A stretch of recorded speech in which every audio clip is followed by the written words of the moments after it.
All right, everyone, welcome back to Pod Para Sa Pilipinas. I'm joined by one of our co-conspirators, Justin Bakizal. We hope to be joined by the rest of the gang in the coming days and weeks as we wrap up the year and discuss the biggest issues concerning Philippine foreign policy, West Philippine Sea, among others. But in the previous episode, we discussed the second Thomas Scholl, Ayungin Scholl situation, and we tried to expose myths or disinformation about, essentially the whole gaslighting industry, cottage industry. Oh, Philippines, we should not provoke China. It's our fault that we're asserting our own sovereign rights. All of the kind of alam na natin yan, di ba? Nonsense rhetoric out there by our good friends on the other side. Okay, now, nevertheless, okay, the two silences, the deafening silences over the past week are, in no particular order. One is from Vice President of the Republic, Sara Duterte, who has been saying everything on everything. I mean, my stance siya on Gaza, my stance siya on peace process, my stance siya practically on anything under the sun. Of course, DepEd Secretary siya, marami siyang hanash about many things. But, just silence, right? Tuloy, nagkaroon ng memes, di ba, na nilagay nila yung greeting niya sa China during founding of Chinese Communist Party. So also memes are coming out. So this is not a vice president that lacks opinion, but for some reason, whenever something big happens, meaning China bullying in the Philippines, they go completely quiet. But the other is silence, which is really frustrating to me. Justin, I just came back again from our good friends in Singapore. I was there for the China-Stockholm Forum. We had another discussion there. And, again, maybe I ruffled a lot of feathers among our ASEAN friends. And I said, when it comes to ASEAN 10, South China Sea, they're just north of useless, right? Like, I really asked, what? And everyone laughed except the guys from ASEAN there. Like, I said, they're just north of useless. Because, my goodness, they're saying nothing. I mean, what are they waiting for? The only thing I heard is from Prime Minister Lee of Singapore saying a few weeks ago about, hoy, Philippines, ingat lang kayo dyan. Parang, wow, thanks. Like, okay. And na-twist pa nga yun sa Pilipinas, di ba? Kasi that And became yun nga, part of na-weaponize yun. Again, yeah. as I said, and I'm being genuine here, I told to my Singaporean friends, I know the Prime Minister meant well. I don't think, and that question came out of nowhere because it was a new economy Bloomberg forum. Let's not forget, this was about global economy, great power competition. So I think he just wanted to give a friendly, constructive advice.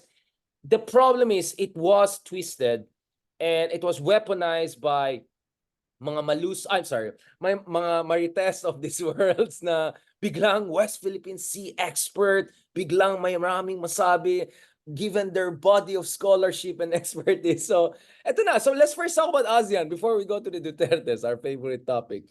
I mean, what is your take on this, Justin? Because one of the things that annoys me is they always say, well, Philippines is really Western and all, so this is how they deal with it. We in ASEAN were quiet and all.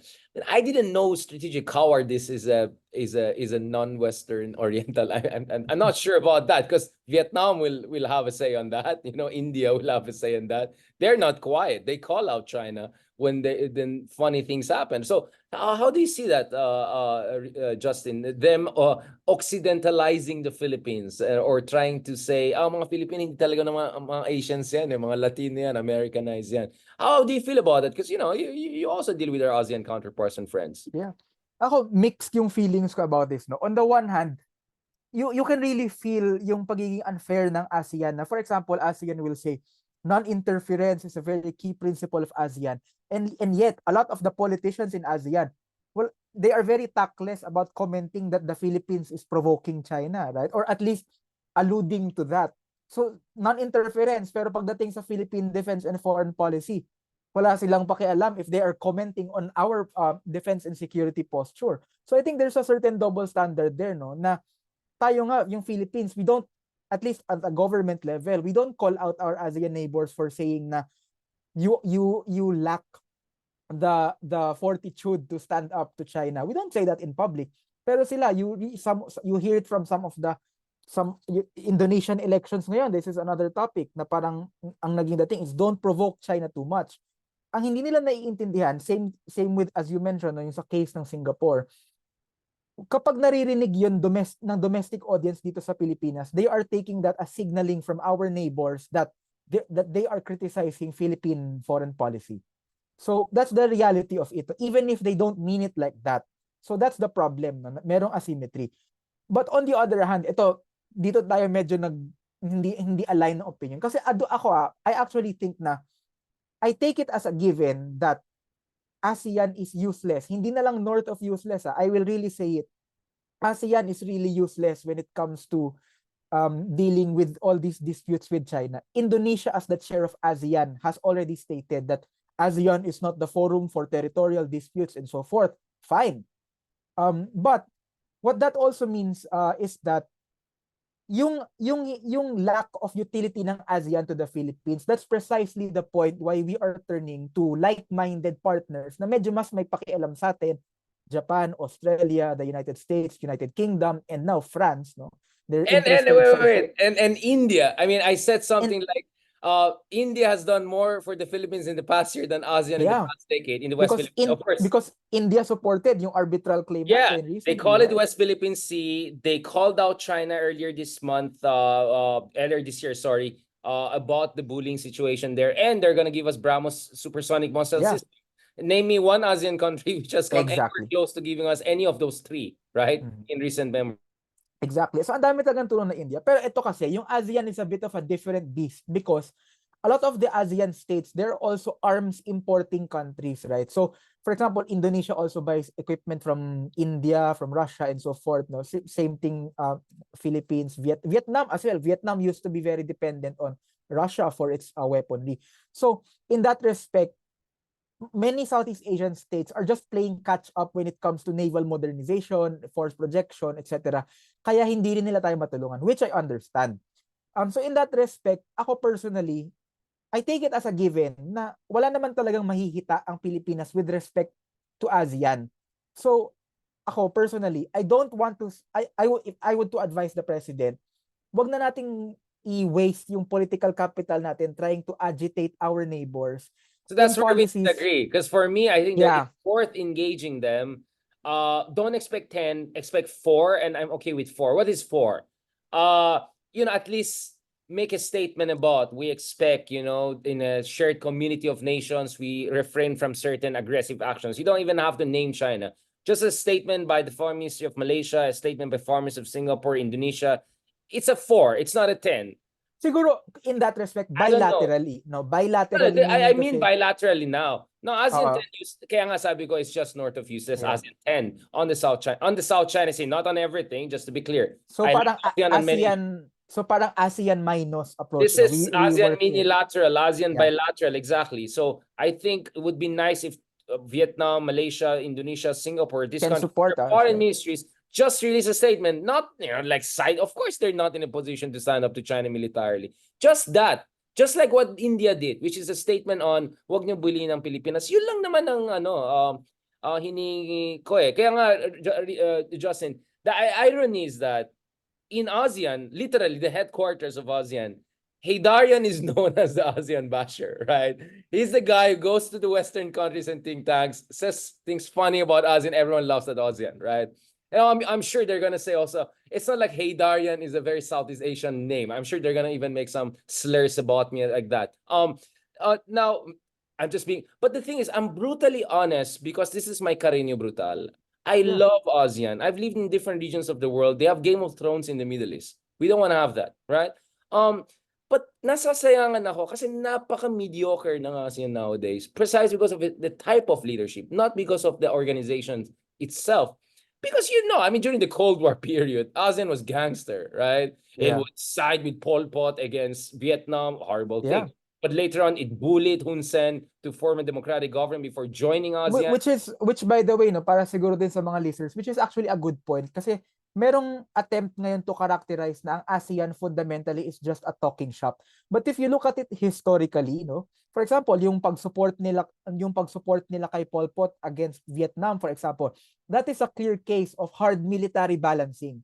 So it's not as if ASEAN as an institution, or at least the individual member states, are so into this hedging strategy that they will never commit to hard military balancing. They have committed to it before. And I think yun yung nga yung point medyo nawala yung ganung kind of thinking within ASEAN, na parang medyo kinain siya with its own talking points. Everybody's sort of doing diplomacy for It's a beauty diplomacy's queen. sake. Yeah, It's a beauty pageant. I'm sorry to say again, I'm going to be in trouble. They made it into a Miss Congeniality contest, right? And yeah, this is the problem because the more ASEAN does not, it's just like what I said about BBM. When you're conflict avoidant, you invite conflict. conflict. The more Exactly. ASEAN doesn't draw the line, the more it's inviting the superpowers to impose their will. The more you're risking another new Cold War, and the more you're gonna undermine regional security. So I'll make exactly the same. Kaya nga for me, Carino Brutal, I want to call it out because I know ASEAN can do better. But that's the thing, Justin. Your opinion about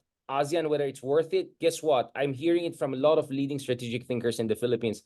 Ironically, I'm actually the most ASEAN lover, I would As in, say, among Filipino strategic thinkers. And I'm not saying as a point of pride. I'm just saying it factually because yeah. very few Filipino experts even bother to be emotional and passionate about ASEAN and look at its history, Pol Pot, and I'm the only one who does that because the rest are saying it's not even worth it. I'd rather invest in South Korea, Siguro kasi, France. siguro just to explain that context siguro, which is prevalent even within our own government, by the way, no? Just in case some Of of course, I the mean they're part of the listeners are, strategic elite. We're all part of the um, same circle. this is a very prevalent view in government for us, for the simple reason na it sort of pisses us off that yung ASEAN right now increasingly over the last 10 years, no, hindi na matatanggap mo pa if ASEAN just stays quiet and is useless, but right now there's an attempt to shift as ASEAN is not useless from the perspective of China kasi China has used ASEAN and some of the member states,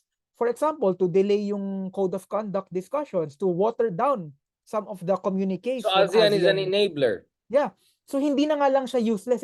To some extent, it's becoming an impediment to effective Philippine foreign policy. Ngayon, I myself included, I don't want to pick this fight yung talagang, it's not be confrontational with ASEAN and say, you need to stop doing this, etc. Ang akin na lang, okay, fine, I'm going to sidestep you. I'm just gonna be diplomatic. We're gonna sidestep you insofar as our defense policy is concerned. Provided na kayo, ASEAN, should not be commenting on Philippine domestic and foreign policy decisions. At least for me, yun, doon nagtatapos yung discussion for me. It's a very practical approach to the ASEAN. I do understand also the criticism to that. I'm just explaining why it's a prevailing mindset in Yes, the I mean, Philippine government remember as well. I said something about optics before. Remember you tweeted something about back in the day how annoying this China, why is the US like begging China for meal to meal comms and all of that, and they're playing. I said, this is about optics. This is about US projecting itself as the responsible actor. And I think there's a value in that optics because geopolitics is about optics too, right? So for me it's also optics because I'm very active online, so I follow a lot of pro-China people. They say pro-China not on just West Philippines, like pro-China in general because they hate America. So you're typical lefty Frenchy people, right? Sound stuff on some issues, but horrible stuff on Ukraine and Philippines. In fact, I saw them essentially Ukrainizing Philippines, presenting the Philippines as the edge of the knife of NATO, pointing at China, completely disrespecting our strategic agency, completely disregarding our sovereign rights. So for me, you don't want to give these idiots more ammunition, optics wise, right? Because if it's just France, Germany, UK, US, Australia, Japan saying supporting thing about it's so easy for these idiots, right, to twist it. My point is that's why it matters that a country like India says ASEAN. something, a Pero country I think like Indonesia. Do you get what I'm saying? For iniisip me, that's how optics iniisip matter.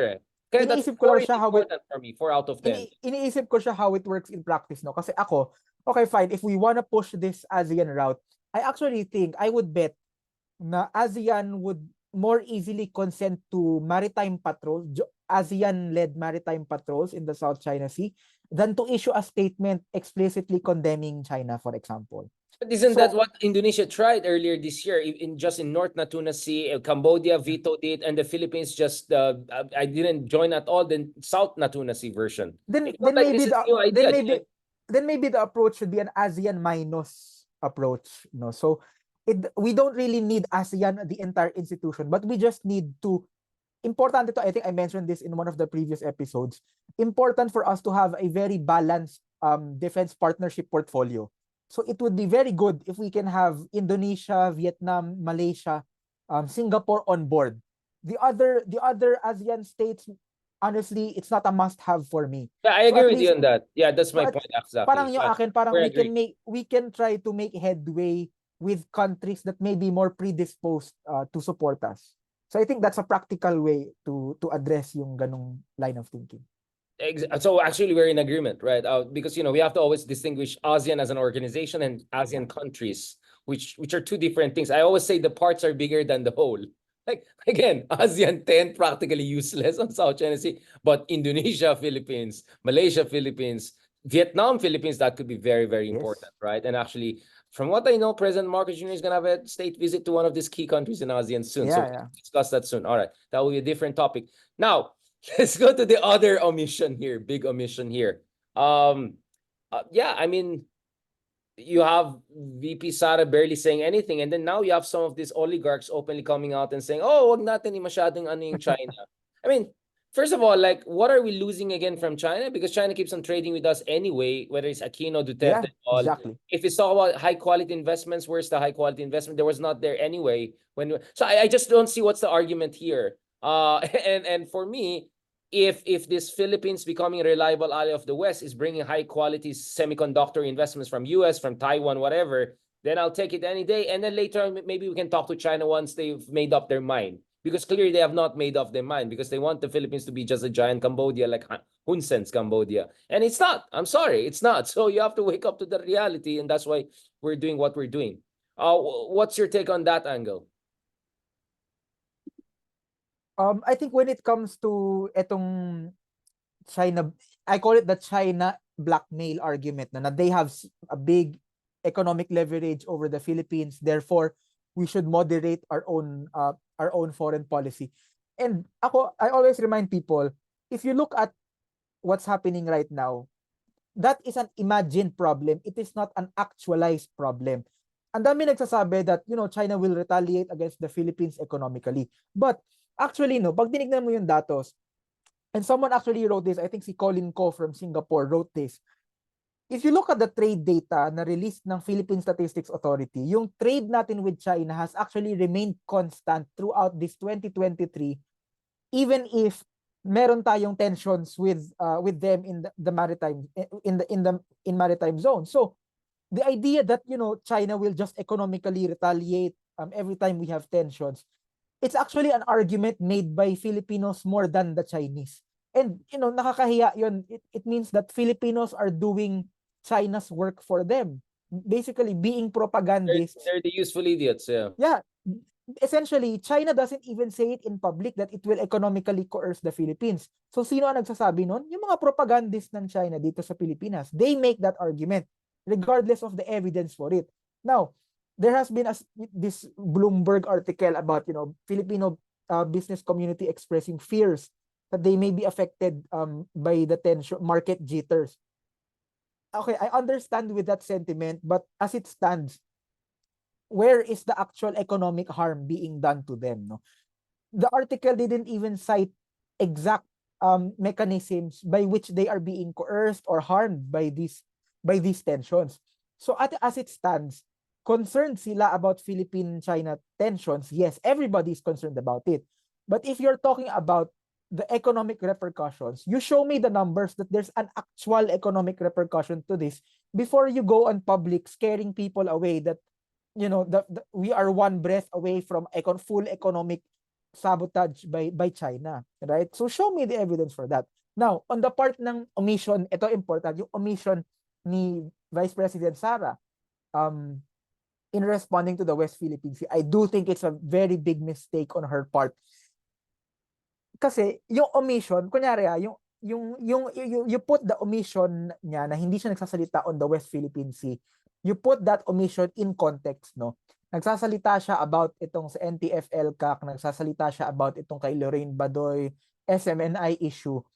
So she does have the time, she is willing to spend the political capital to publicly disagree with the Marcos administration, but she doesn't want to spend the political capital to call out China for its behavior. And for me, let's assume, no, for the sake of argument, that she's going to be president in 2028. Yung ginagawa niya ngayon sets her administration in the future on a bad footing because ang mini-message niya sa China is, China, I have your back. No? Parang through thick or thin, regardless of what you're doing on the ground, I'm not gonna lift a Or you're finger to... inviting China to interfere in the upcoming elections Yeah. because they know they may have a reliable friend. So, if you look at it, no, talagang it doesn't have a good impact on the Philippines as a country, no. I'm gonna throw aside the politics, whatever, no, whether or not you agree with her. But what we can all say is that she should be speaking about this issue. If at the end of the day, meron naman pala siyang effort to make statements on various issues. Ideally, and some people have pointed this out, why do we want Sara Duterte to talk about foreign policy when the chief architect of foreign policy is the president and she should respect it? Pero yun na nga, yung context nga kasi, nakakapagsalita siya on other defense issues. No? She spoke about the Afghan refugee issue with the Americans. She spoke about NTF-ELCAC. So she can talk about security issues. She's just not talking about China disputes. No? So that is where the asymmetry lies. Now, if she's quiet on everything, no, talagang she has this dignified silence, she's allowing the presidency to conduct its policy without worrying that, you know, she might have a different opinion, then that's gonna be fine with me as well, no? Giving the incumbent due respect to conduct defense affairs, which is fine. Which, you know, when you come to think about it, during the Duterte administration, to be fair to Leni Robredo didn't actually criticize Duterte so much on itong foreign policy niya with China. The Liberal Party as a whole, yes, no, we have Senator Rizzo Ontiveros as well. But Robredo as vice president actually allowed Duterte to conduct that foreign policy. I'll be very frank, that foreign policy coup, no, na bago yung relations with China. Even if, you know, objectively talagang it was bad for Philippine national interest. She kept her dignified silence for that. So I do think also that the vice president should at least accord the incumbent administration that courtesy as well. Important one. Actually, I was just looking at the graphs here of the trade between the Philippines and China. Very consistently, it has increased throughout the days. Yeah. I mean, probably can even share it here for people to see. Yeah. I was just about to post it on Twitter. Alam mo And naman, I think yung economic sabotage argument na yan, I think some people omit the broader context ng Philippine economic relations. Ang number one foreign direct investor of ASEAN as a region is the United States. So kung ang argument mo is that you should not pick fights with countries that have economic leverage over our country and our neighbors here, then why aren't they willing to make that argument to make peace with the US, no? In Right. fact, they're doing the entire opposite. Not only are they willing to ignore